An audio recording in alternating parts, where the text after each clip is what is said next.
When you start noticing coincidences, the world begins to whisper back. You think of an old friend and they text you. You dream of a falling bird and the next morning you find a feather at your doorstep. Most of us dismiss these moments with a shrug. Weird, we say, but just coincidence. Yet for Carl Gustav Jung, these weren't random alignments. They were synchronicities, meaningful coincidences. He called them moments where inner experience and outer event seemed to meet in a secret order. Jung wrote, "Synchronicity is an ever-present reality for those who have eyes to see." That single line became the seed for one of the most controversial ideas in 20th century psychology. Jung dared to suggest that not everything meaningful obeys cause and effect.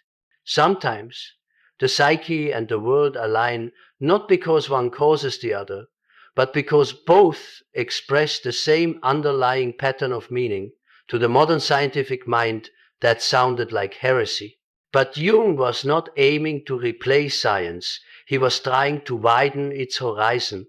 The world, he said, is not merely a collection of physical facts, but the living mirror of the psyche. For decades, philosophers and scientists dismissed this as poetic mysticism. But something about the idea refused to die. It persisted in the background of culture, reappearing in quantum metaphors, in dreams, in the feeling that life sometimes arranges itself around us as if responding to an unspoken thought. Jung's close friend, the Nobel physicist Wolfgang Pauli, shared this intuition. Together, they speculated about a psychoid reality, a bridge between matter and mind. Pauli once told Jung that perhaps the universe was built from numbers and archetypes, that meaning itself might be a kind of structure woven into existence. In 2025, a question like this sounds almost impossible to test. We live in a world of algorithms, probabilities, and data dashboards, but what if those tools could be turned toward something more elusive, toward the experience of meaning itself? Could synchronicity survive the scrutiny of an experiment? That was the starting point of our 30-day project. To track every meaningful coincidence we could find. To gather data from our thoughts, moods, and daily events, and to see whether pattern or randomness would prevail. We didn't begin as believers or skeptics. We began as curious minds. Jung himself warned against blind belief. "Beware of assumptions," he wrote. "They close the door to what seeks to reveal itself." The goal was simple: to observe, to notice when thought and word seemed to collide, to ask whether those moments followed any rhythm or whether, under analysis, they would dissolve into noise. But beneath that simple goal lay a deeper question, one that Jung spent his entire life circling. What is the relationship between consciousness and the world it perceives? He called the psyche a reality sui generis, meaning it exists on its own terms. And yet he believed the psyche is not isolated, it is interwoven with the structure of the universe itself. When an inner state coincides with an external event, Jung would say the archetype has moved. The pattern beneath things has momentarily surfaced, like a constellation glimpsed through cloud. Perhaps this is why synchronicity fascinates even those who scoff at it. It touches the part of us that suspects our lives are not random. After all, that meaning might be a fundamental dimension of reality, not a human invention. Jung once compared the psyche to a mirror reflecting the cosmos. If that's true, then synchronicity is the moment the mirror and the world reflect each other at once. And so, as we began our month-long observation, we carried Jung's question into the modern age. Could his poetic intuition withstand empirical light? Could data capture what he called the acausal connecting principle? Or would the pattern evaporate as soon as we tried to pin it down? Either way, something profound was at stake, not the proof of magic, but the proof of meaning. As Jung wrote near the end of his life, meaning makes a great many things endurable, perhaps everything. This is the story of what we found when we tried to measure meaning. To understand why Jung risked his scientific reputation for an idea as intangible as synchronicity, we have to return to the foundations of his psychology. For Jung, the psyche was not a closed system of neurons and impulses, but a vast field that included both the personal and the collective. Man cannot stand outside life, he wrote, for life itself and consciousness are one and the same process. The psyche wasn't merely in the head, it extended outward, participating in the patterns of the world. Synchronicity, then, was the moment when those patterns aligned, when an inner event and an outer event coincided in a way that carried personal meaning, even though no physical cause connected them. He described it as a coincidence in time of two or more causally unrelated events which have the same or similar meaning. That word meaning was crucial. For Jung, meaning was not subjective decoration. It was structural. It was the invisible order through which the psyche and the cosmos spoke the same symbolic language. Jung first began formulating this idea not in a laboratory, but in his consulting room. His patients kept reporting dreams, symbols, and events that corresponded uncannily with outer happenings. One of his most famous cases involved a young woman describing a dream in which she received a golden scarab, a beetle, symbol of transformation. As she told the dream, a noise tapped at the window. Jung turned to see a real insect, a scarab-like beetle trying to enter the room. He handed it to her, saying, "Here is your scarab." The moment shattered her rational resistance. For Jung, it marked a turning point. Psyche and matter had mirrored each other with exquisite timing. He wrote later, "The coincidence of events in space and time is beyond explanation by cause and effect. It must rest upon a deeper principle that we do not yet know. This deeper principle he called a causal connection through meaning. That phrase remains radical even today. A causality means events connected not through physical sequence, but through significance, like two notes resonating to the same hidden tone. At first glance, this seems to defy everything modern science stands for. But Jung's insight was not meant to replace causality, it was meant to complement it. He once wrote, "We need both the hand that measures and the hand that points. One explains the mechanism, the other the message." For Jung, synchronicity was the psyche's way of pointing, indicating that what happens inside and outside are two aspects of one unfolding pattern. His friendship with Wolfgang Pauli, the quantum physicist, deepened this view. Pauli had been Jung's patient, tormented by a flood of symbolic dreams. Over time, their dialogue evolved into a shared search for unity between physics and psychology. They wondered if the fabric of reality might possess an ordering principle that expressed itself simultaneously in numbers and in images, in matter and in meaning. Jung called this the unus mundus, the one world, a primordial unity from which both mind and matter emerge. This concept found echoes in myth and mysticism long before Jung. The Taoists spoke of Tao, the underlying harmony between heaven and earth.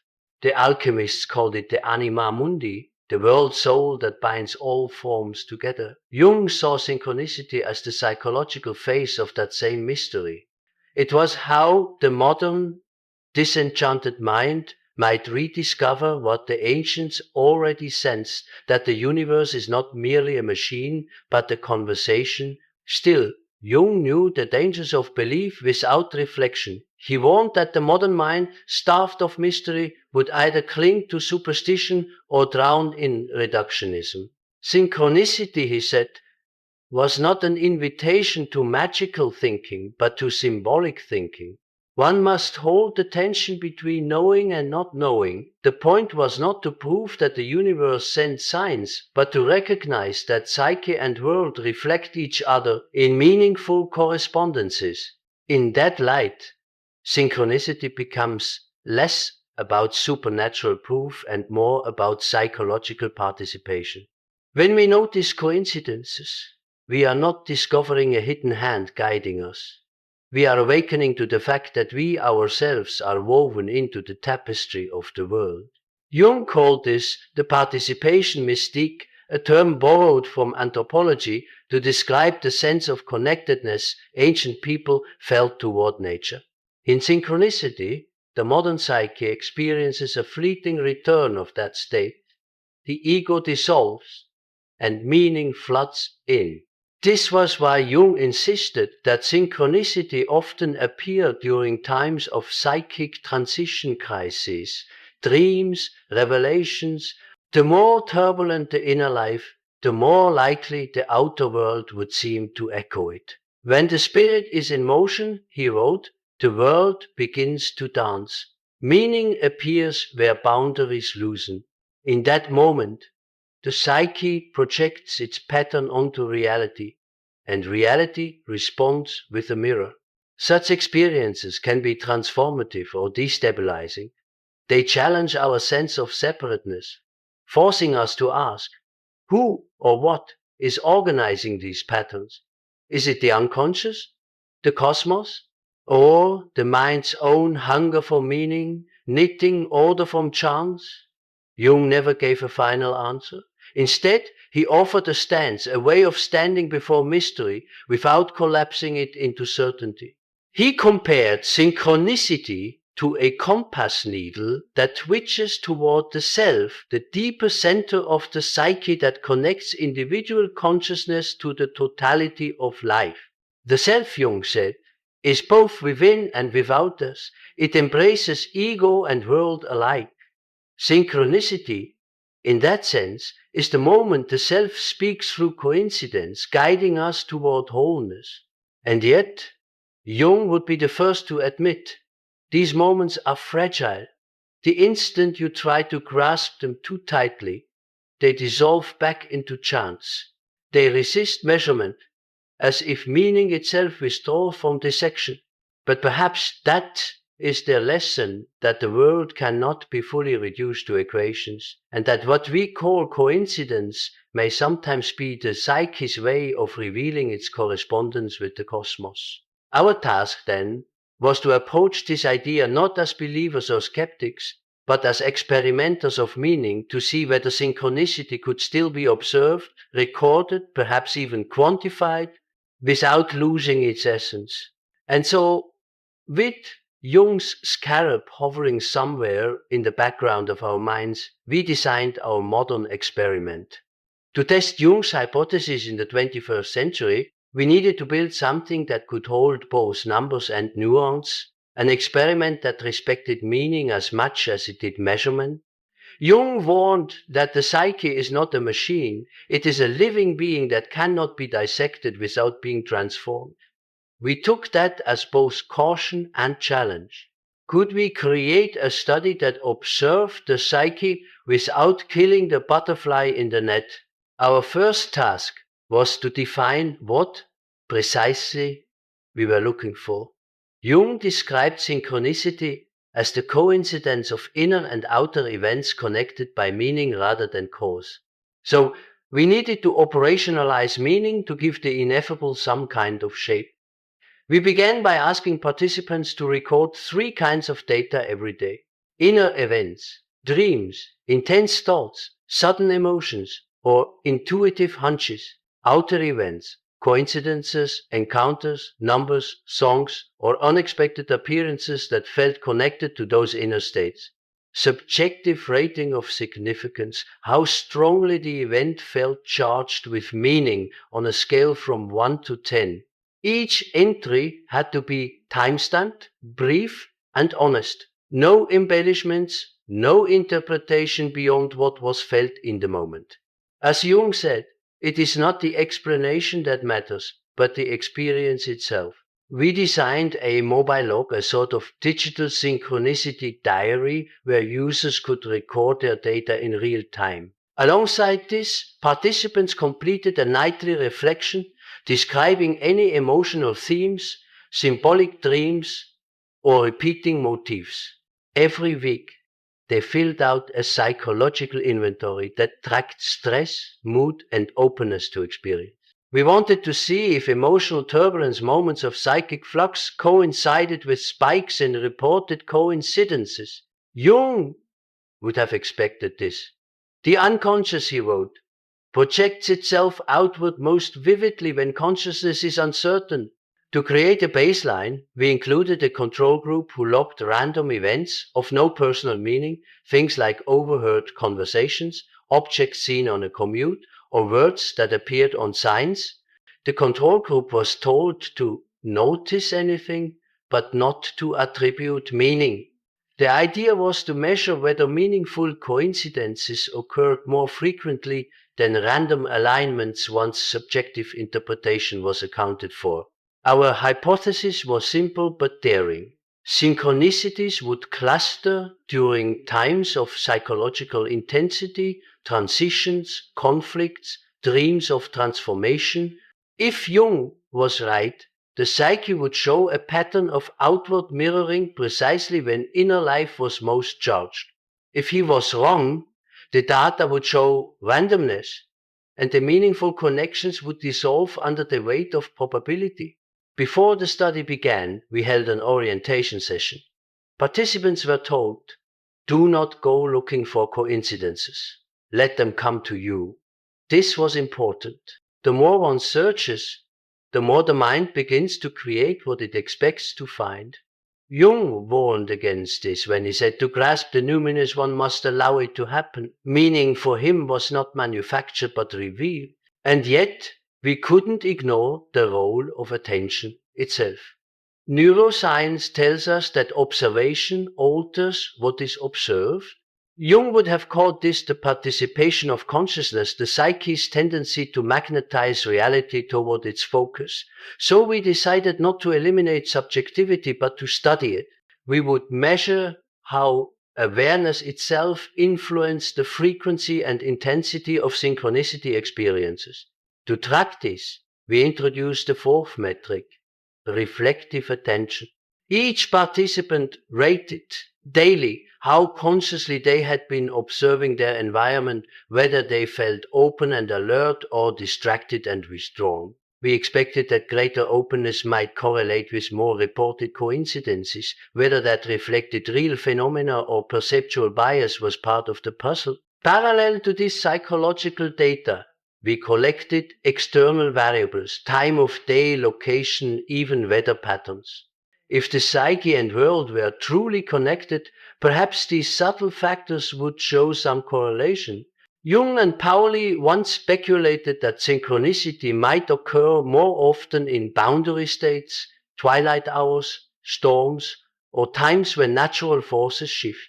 As Jung wrote in Mysterium Conjunctionis, at the meeting of opposites, transformation arises. Each week, our small team met to discuss the ongoing logs. What emerged was already uncanny. Clusters of reports would align around shared themes: water, birth, mirrors, animals, and death, even though participants lived in different cities and never spoke to one another. We did not yet know what the numbers would reveal, but the pattern of symbols was undeniable.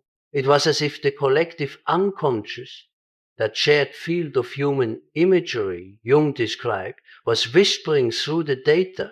Still, we held back from interpretation. The danger of synchronicity research is that every anomaly begins to look like proof. Jung himself faced this tension. The more we seek meaning, he wrote, the more we risk seeing what is not there.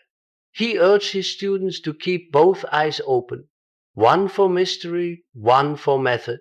So, we proceeded with caution, recording, coding, waiting. The data gathered each day like ripples widening across a pond. By the end of the month, we had thousands of entries. Dreams, songs, repeated numbers, sudden encounters, near misses, and eerie parallels. Some participants felt exhilarated, others unsettled. One wrote in their final note, "It's like the world was watching me back." We didn't yet know what to make of it. But we had built the framework, the net that could perhaps catch the outline of Jung's elusive pattern. And then the coincidences began to multiply in ways that demanded attention. What had started as scattered curiosities began to align in clusters too precise to ignore. Whether this was proof or projection, no one could yet say, but something was moving, and the data would soon tell its story. When the first week ended, our digital log looked ordinary enough, entries scattered like dots across a map of days. But by the second week, something began to shimmer beneath the surface. Words repeated across unrelated entries. Symbols reappeared like echoes. And even the skeptics among us started to feel a quiet unease. The coincidences weren't just happening, they were clustering. Jung once wrote, "The greater the emotional charge, the more likely the event will coincide with an outer happening." We began to see exactly that.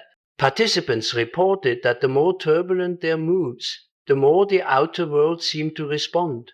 One subject, during a period of anxiety about career uncertainty, kept encountering the word crossroads on billboards, in a stranger's conversation, even in the title of a song playing at a cafe she had never visited before. Another participant dreamt of a cracked watch, only to find his real watch stopped at the same time the next morning.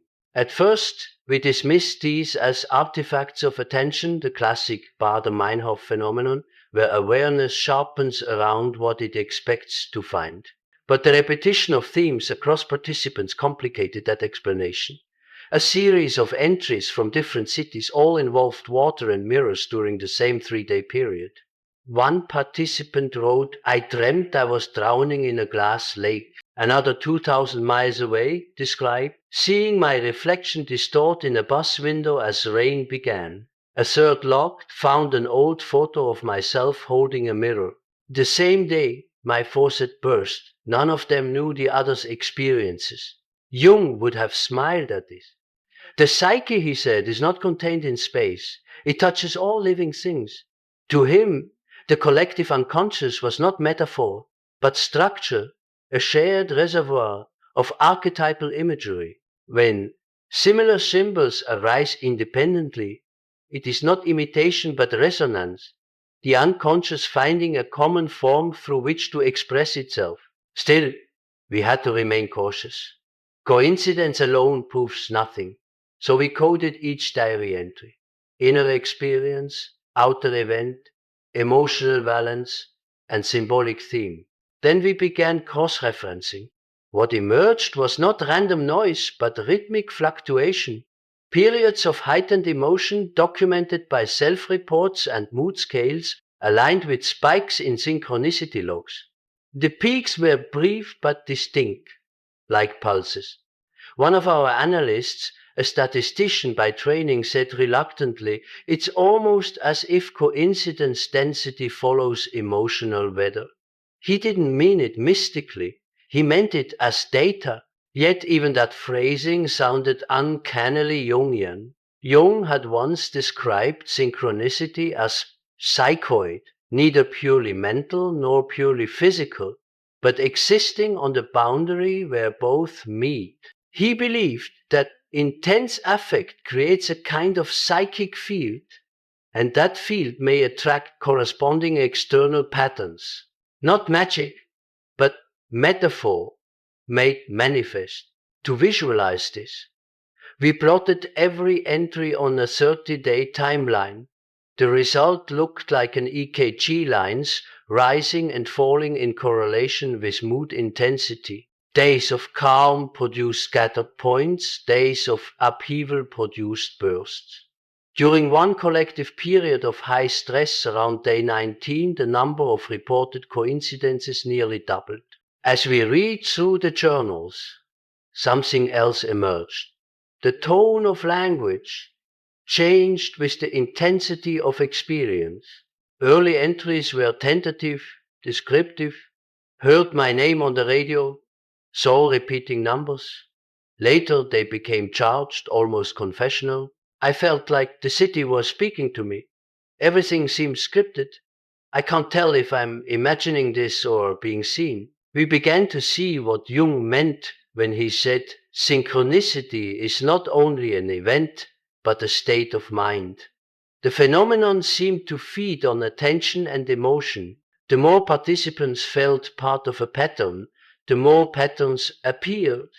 Was this evidence of acausality or simply the self's hunger to find meaning in chaos?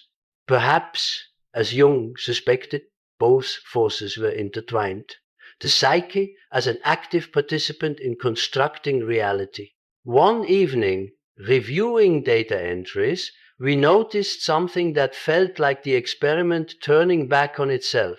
At 8:22 p.m., one of us wrote in the project log, participant 14 reports dreaming of the word pattern. At 8:23, another email arrived from a different participant. Everything feels like a pattern today. The timestamp difference, 1 minute. It was trivial, yet it stilled the room. We were no longer just observers. We were inside the web we had built. This was exactly Jung's paradox. The observer and the observed are not separate. The meeting of two causal chains, he wrote, one psychic and the other physical, is what I call a meaningful coincidence. We had created the psychic conditions for synchronicity simply by watching for it. It was as though the act of measuring meaning had become another event in the chain of meaning itself.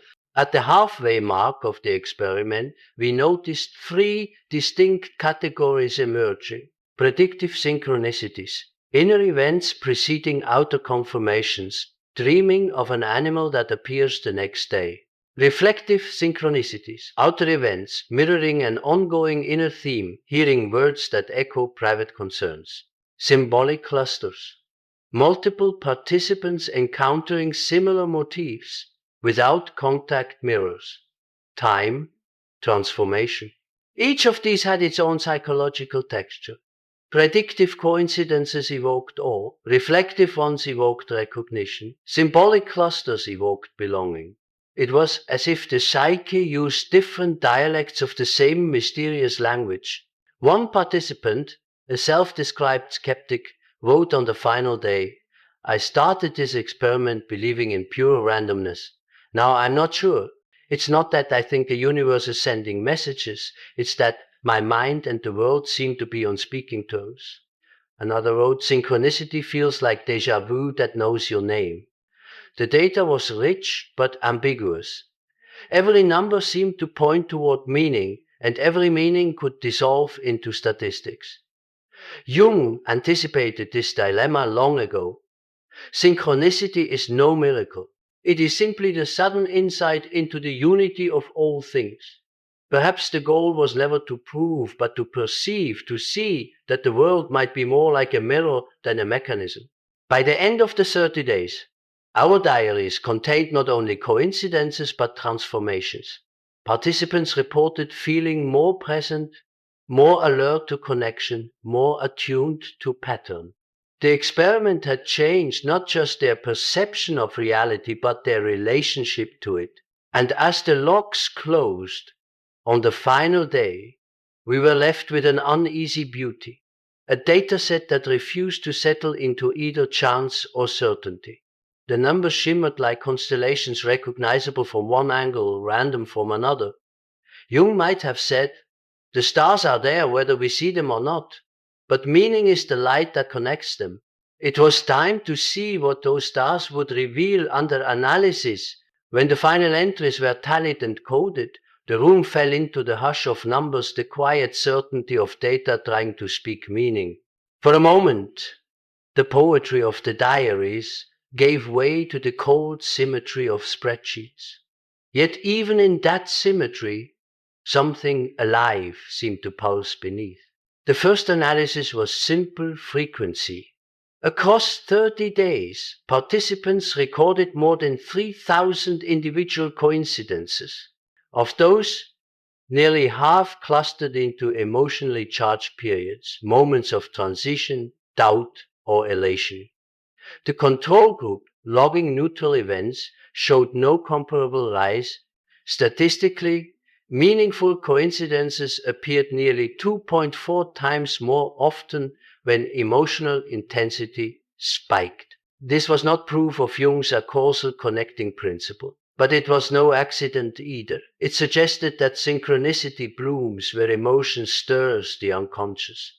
Jung once wrote, "The greater the tension between consciousness and the unconscious, the greater the chance of their contents coinciding in the outer world." It was as if emotional energy rippled outward, seeking reflection in the field of reality itself. Next came the correlation tests. When plotted on a time series graph, coincidence frequency mirrored the curves of participants' mood ratings with uncanny precision. Peaks of anxiety, creativity, and longing rose beside spikes in synchronicity logs, forming twin waves that seemed to breathe in rhythm.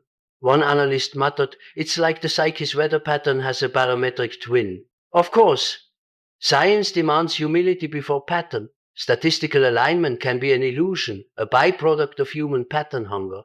We tested for confirmation bias by randomizing event sequences. The shuffled data flattened, the correlations fell apart.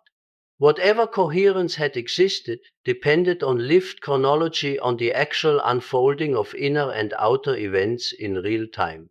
The meaning, it seemed, was bound to sequence, not statistics alone.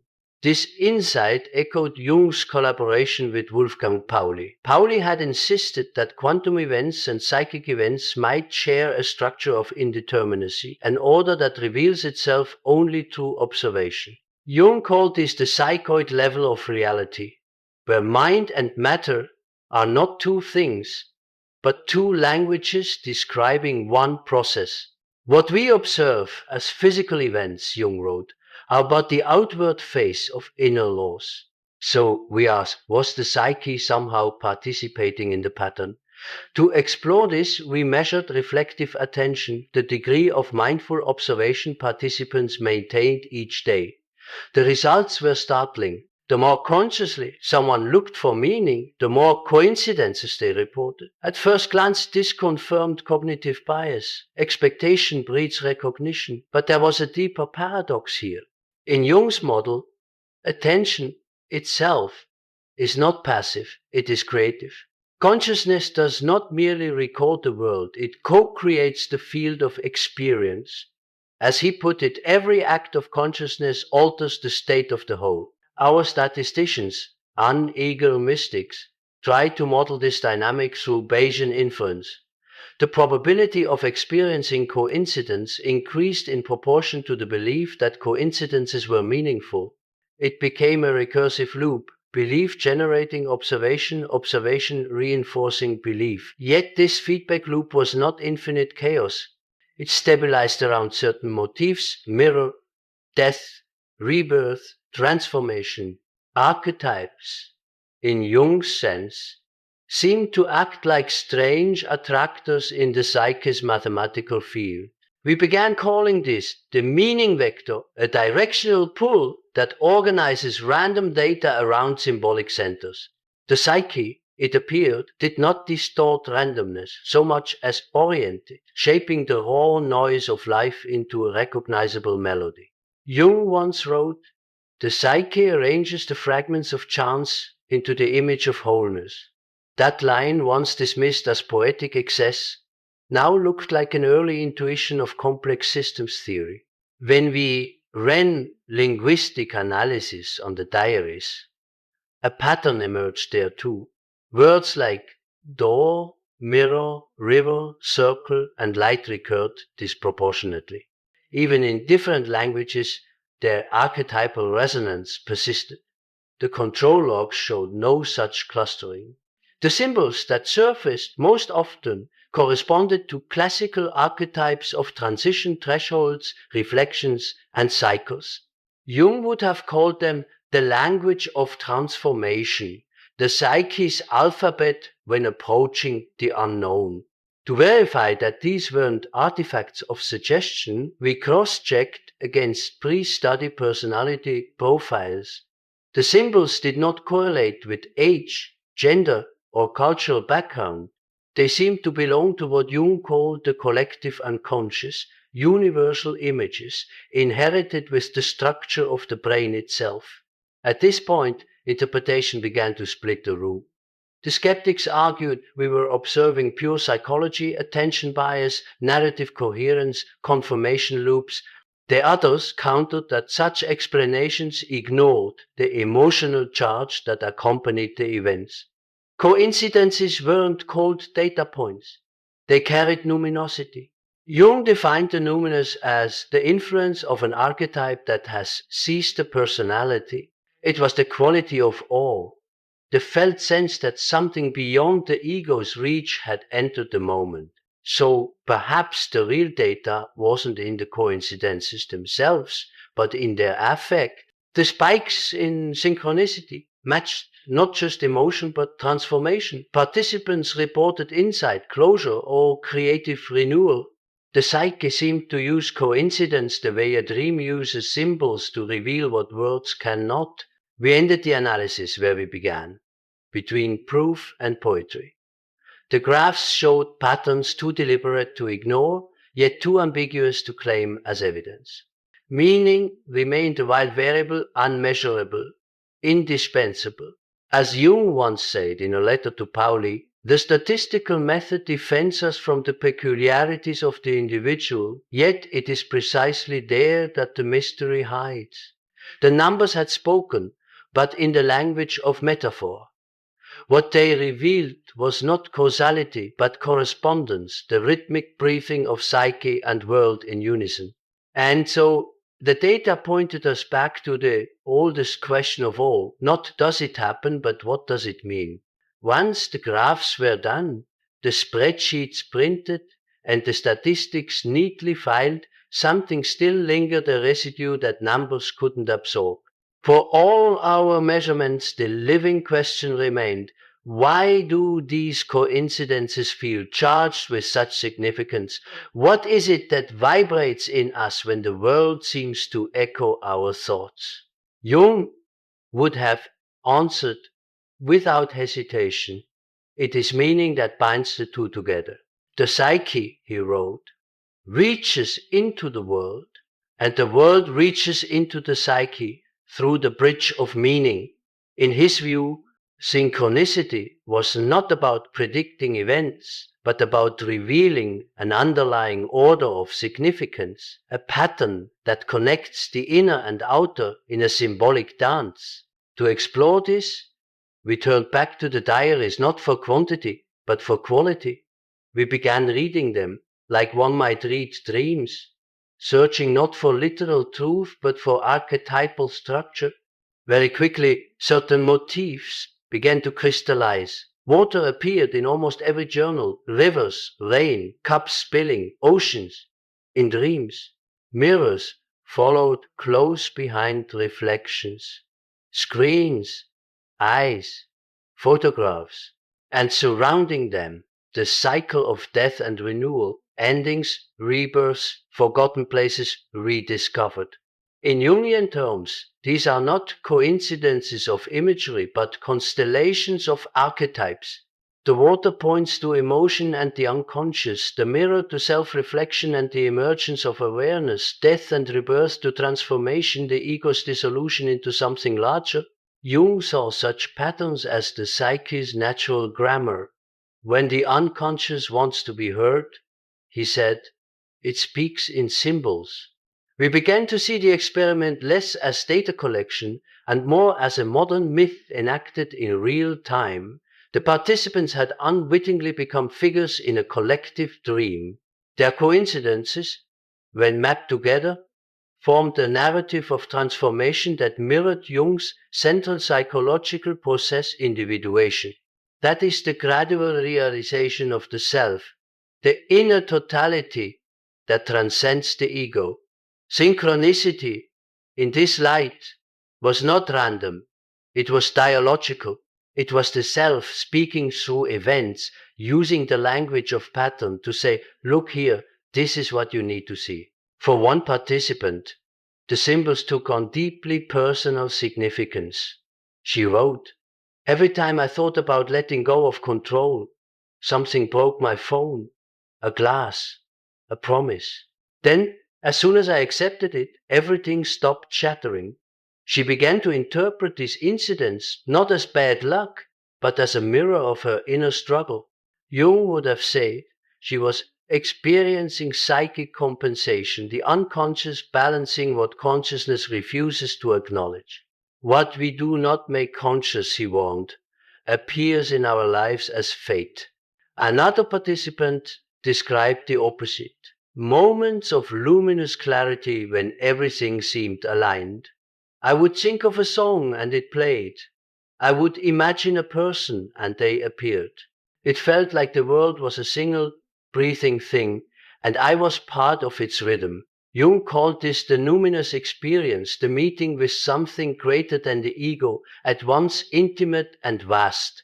He compared it to the way ancient people felt in temples or forests, the trembling sense of participating in a divine order. And perhaps that is what synchronicity restores in a modern mind, dulled by rational isolation, the feeling of participation. For centuries, science has trained us to observe the world from outside it, to stand apart as neutral witnesses. Jung turned the telescope around. The psyche, he said, is the only reality we can never step outside of. When the world mirrors the mind, we remember that separation is an illusion. Still, Jung never claimed that every coincidence was sacred. He warned against inflation, the ego mistaking personal fantasy for cosmic truth. The experience of the self, he said, is always a defeat for the ego. To see meaning everywhere is as dangerous as to see it nowhere. True synchronicity for him carried a particular signature. It was unexpected, emotionally charged, and transformative. It left behind not certainty, but humility, the sense that one stands before a mystery too large to possess. Looking through the participants' words, we noticed that many described a subtle after effect. After a significant coincidence, they felt not elated, but quieted as though something had completed itself. One entry read, "It was like a knot untied." Another, "I can't explain it, but I felt realigned." Jung called this conjunctio, the alchemical union of opposites, consciousness and unconsciousness meeting in a single charged moment. The synchronicity did not add new information. It brought a sense of wholeness. In the end, meaning was not an extra ingredient that we sprinkled onto events. It was the connective tissue of experience itself, the invisible thread that holds psyche and cosmos in dialogue. And once we began to see that, the distinction between inner and outer began to blur. We were no longer asking, did this happen by chance, but what is the psyche trying to reveal through this pattern?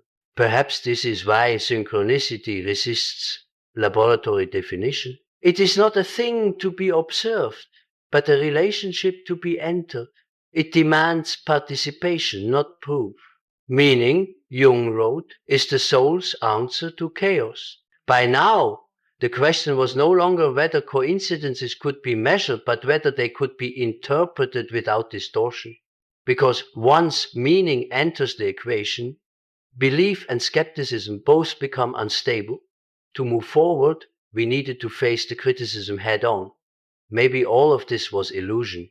Maybe the data only reflected our own pattern-seeking minds. And so, the next step was to bring the skeptic to the table. No exploration of synchronicity is complete without a long, sobering pause for doubt. For if the psyche seeks meaning, the intellect demands method. And between the two stands the skeptic, that essential guardian of proportion, who asks, could it all be coincidence after all? We invited several scientists and psychologists to review the data. Their verdict was immediate and unanimous. None of this violated probability. The world, they reminded us, is far stranger in scale than intuition allows. With billions of minds, trillions of daily thoughts, and endless random interactions, coincidences are not just possible, they're inevitable. Statisticians call it the law of truly large numbers. Given enough opportunities, even the most astonishing coincidences will occur. One psychologist laughed softly as she examined the spike charts. "You think the psyche is speaking," she said. But it's only the brain's pattern engine at work. Humans evolve to find structure in chaos because survival depends on it. We see faces in clouds, omens in weather, meaning in randomness. That's not spirit, that's neurology. It was difficult to argue. Neuroscience has long mapped the mind's relentless need for narrative. The same circuits that let us plan and remember also make us prone to apophenia, the perception of patterns where none exist. The more emotional we feel, the stronger that illusion becomes. The skeptics pointed out that our own experiment was a perfect breeding ground for this bias. We told participants to attend to coincidences, then watched as their attention created the very phenomenon we sought to observe.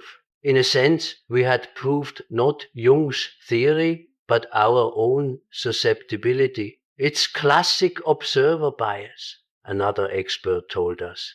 The minute you ask people to find meaning, they will, and the more meaning they find, the more convinced they become. It's self-reinforcing. These criticisms were valid, even necessary. Jung himself anticipated every one of them. He once wrote, "Synchronicity is not to be confused with superstition. It demands the most rigorous self-scrutiny." He knew that the mind could be its own magician, conjuring order where chaos reigns.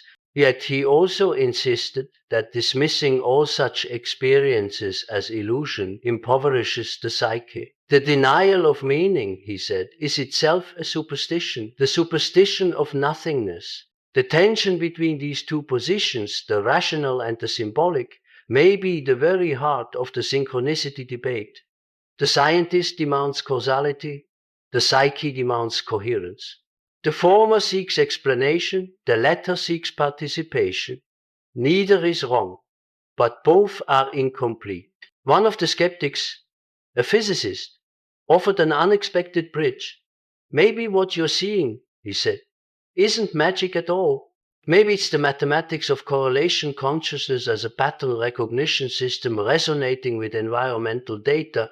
It feels mystical because it happens below awareness, but it's still natural law. His words echoed unintentionally Pauli's own speculation that the universe might contain an ordering principle where physical and psychic processes mirror one another. So the question became not whether coincidence could be reduced to statistics, but whether meaning could ever be excluded from them. Even probability theory depends on context, and context is already a form of meaning. To interpret any number, we must ask what it represents, and that question itself belongs to the psyche.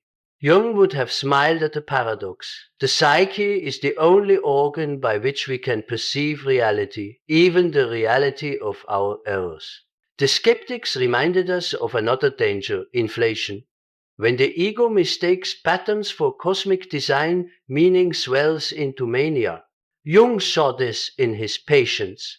Those who believed every event was a sign often slid toward psychosis, unable to distinguish symbol from fact. One must never identify with the archetype, he warned, for then one becomes its puppet. True synchronicity humbles rather than exalts. It points beyond the self, not toward it. In that sense, skepticism and faith perform a necessary dance. The skeptic grounds the visionary softens the skeptic's despair. Jung's own method was never blind belief, but disciplined openness, a stance he called, living as if meaning were real without demanding that it be proven. Perhaps the deepest mistake is to force a binary. Either everything is connected or nothing is. Synchronicity may dwell in the middle ground, the liminal zone where psyche and matter briefly rhyme before returning to their separate rhythms. To deny that rhyme is to flatten life into mechanism. To worship it is to lose oneself in delusion. When our reviewers finished, one of them turned to us with a half smile. "You know," she said, "maybe your study doesn't prove synchronicity at all, but it does prove how deeply we long for the world to speak back." And there, in that single sentence, lay Jung's entire point. Whether or not the universe arranges itself around our inner states, the experience of meaning, that sudden spark when the outer world mirrors the inner, is undeniably real in the psyche. And for Jung, the psyche was not a metaphor. It was the very medium through which reality becomes known. The skeptics had reminded us to stay awake. But their questions also revealed the unspoken hunger beneath their logic, the desire for a universe that is not silent. Jung once said, "Between chance and destiny stands meaning, the meeting point of our freedom and the world's necessity." That meeting point, fragile and brief, was exactly what we had glimpsed, and as we prepared to close the study, the question returned to its simplest form. After all our measurements and our doubts, how had these coincidences changed the people who lived them? When the experiment ended, the numbers were silent, but the participants were not. Their journals, filled with dates and symbols, had become more than data. They were records of perception shifting shape. Reading them, we began to sense that something subtle had unfolded, not in the coincidences themselves, but in the people who had learned to notice them. Most reported a strange calm. "I can't stop seeing connections," one wrote, "but they no longer feel like messages. They feel like mirrors." Another said, "I used to think meaning was something I had to create. Now it feels like something I join, like tuning an instrument that was already playing." These reflections echoed Jung's belief that meaning is not manufactured but participated in. "The meeting with the self," he wrote, "is not invention but recognition." During those 30 days, participants had turned their attention outward and inward at once, and in doing so, they had entered what Jung called a symbolic attitude, a state where life is experienced as a dialogue between the conscious and the unconscious. It wasn't always comfortable. A few described feeling unmoored, as though the boundaries of the self had thinned. "It's like I can't tell where my thoughts end and the world begins," one participant said. Jung would have called this the danger of inflation, the ego's temporary fusion with the larger patterns of the psyche. But even these disorienting moments were followed by insight. The same participant later added, "I think I was trying to control meaning instead of letting it teach me." Others described a gentler change, an increased sensitivity to rhythm, to timing, to the quiet choreography of everyday life. One man wrote, "When I stopped trying to prove anything, synchronicities became lighter, almost playful. I felt accompanied." That word accompanied appeared again and again, as if each person had discovered not a new truth, but a new form of companionship with existence itself. Jung might have said they had encountered the objective psyche, the aspect of mind that transcends individuality, where one begins to sense participation in a greater pattern. "The psyche is not yours," he once told a student. "You are its guest." In the wake of the experiment, several participants echoed that same humility. "It's not that the universe talks to me," one wrote. "It's that I finally learned how to listen." From a psychological standpoint, something profound had occurred. The act of paying attention to coincidences had re-enchanted perception. Participants became more reflective, less reactive.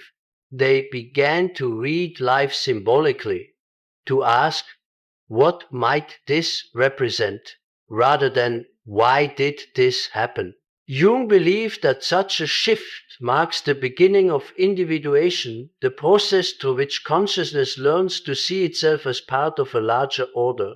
In this light, synchronicity was never about predicting the future or decoding hidden signs. It was about integration.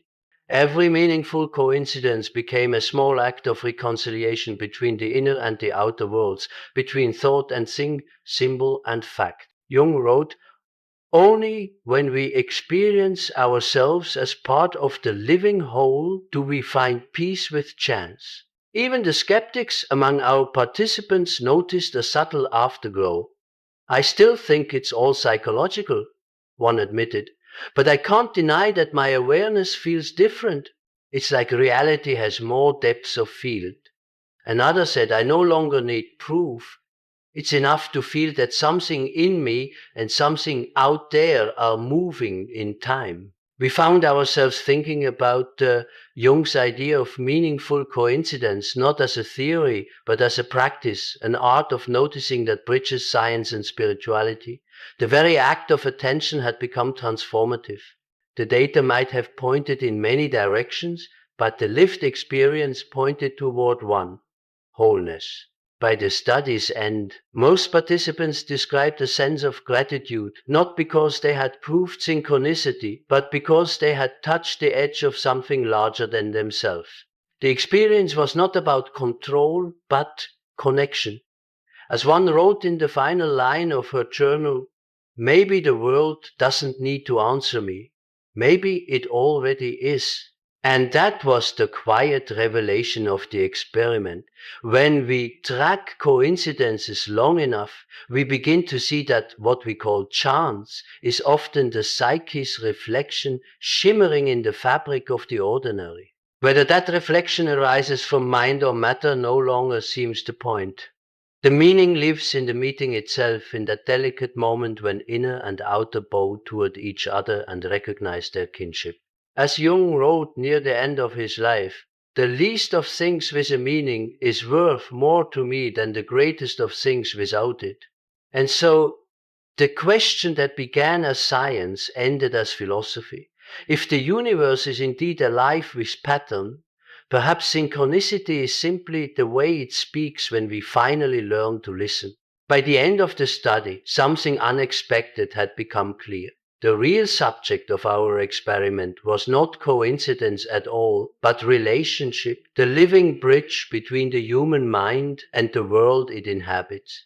What we had glimpsed through data diaries and doubt was a mirror of Jung's lifelong conviction that psyche and cosmos are not two separate realms but two faces of one reality, forever reflecting each other through the medium of meaning. Jung called this unity the unius mundus, the one world. It is the hidden totality from which both matter and mind arise, like two currents of the same river. He wrote, in the final analysis, psyche and matter are governed by the same principles and form a unity of the world. For him, synchronicity was the moment that unity becomes visible, a small tear in the veil of dualism through which the deep order briefly shines. The skeptic might call it projection, the mystic might call it revelation, but both are describing the same thing from different angles, the convergence of perception and pattern. We tend to imagine meaning as something the mind imposes on the world, a human invention layered atop indifferent matter, but Jung reversed that perspective. Meaning, he said, is not made by man, it is revealed to him. Our experiment, humble as it was, suggested the same. Meaning did not behave like a subjective fantasy, it behaved like a field, organizing experience around itself. Just as gravity shapes the curvature of space, meaning seemed to shape the curvature of attention, the participants' world subtly reorganized around what their psyches most needed to see. Coincidences were not random interruptions, they were alignments between the question and the answer, the seeker and what was being sought. Perhaps this is why Jung refused to separate psychology from cosmology. He believed that consciousness and the universe evolve together, each mirroring the other's growth. When he wrote, "Who looks outside dreams, who looks inside awakes," he wasn't proposing introspection as isolation.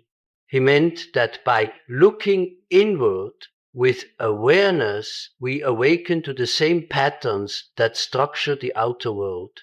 The dream of one is the reflection of the other. If the data of our experiment showed anything, it was this: meaning is relational. It requires both the perceiver and the perceived, the symbol and the witness. Without the psyche, there is no meaning. Without the world, there is nothing for meaning to reveal. Synchronicity, then, is not a supernatural glitch in the fabric of reality, but the fabric itself, the weave of inner and outer threads forming a single tapestry of experience. When participants described feeling accompanied, they were touching this larger truth. The sense that life responds is not childish or mystical, it is the psyche remembering its belonging. For centuries, modern thought has placed us outside the universe, observers of a cosmic machine. Jung offered an alternative cosmology. Consciousness is not a spectator, but a participant. Reality is not a stage on which we stand apart. It is a conversation in which we are spoken as much as we speak. One could call this poetic. Jung would have called it empirical in the deepest sense derived from experience. We are, he wrote, not only observers of nature, but part of its mystery. The experiment did not prove or disprove that statement, it simply made it visible. Still, the implications reach beyond psychology. If meaning is structural, if psyche and world co-create each other through patterns of significance, then our interpretations matter. To see life as meaningful is not delusion, it is participation in the very process by which reality unfolds. Every act of consciousness, every symbolic insight, every coincidence we dare to notice becomes a tiny affirmation that the universe and the soul share a language older than time. This perhaps is the ultimate function of synchronicity, not to persuade us of miracles, but to restore the dialogue between the measurable and the mysterious. Science tells us how, psyche tells us why. When those two voices are heard together, something like wholeness begins to form, the same wholeness Jung spent his life seeking, and which he glimpsed in the meeting of psyche and matter, symbol and atom, dream and day. As we reviewed the final pages of the project, one line from Jung's letters seemed to summarize the entire journey. The world is as real as it ever was, but it becomes another world when the soul awakens to its presence. The data showed frequencies and probabilities. The diaries revealed transformation. Between them lay the simple truth that meaning is both the question and the answer. Perhaps this is all synchronicity ever was, the cosmos quietly reminding us that it is aware, and that awareness itself is the bridge between proof and pattern. And so, after all the months of observation, analysis, and argument, the conclusion was neither mystical nor scientific, but human. What we call coincidence might just be consciousness recognizing itself in the mirror of the world,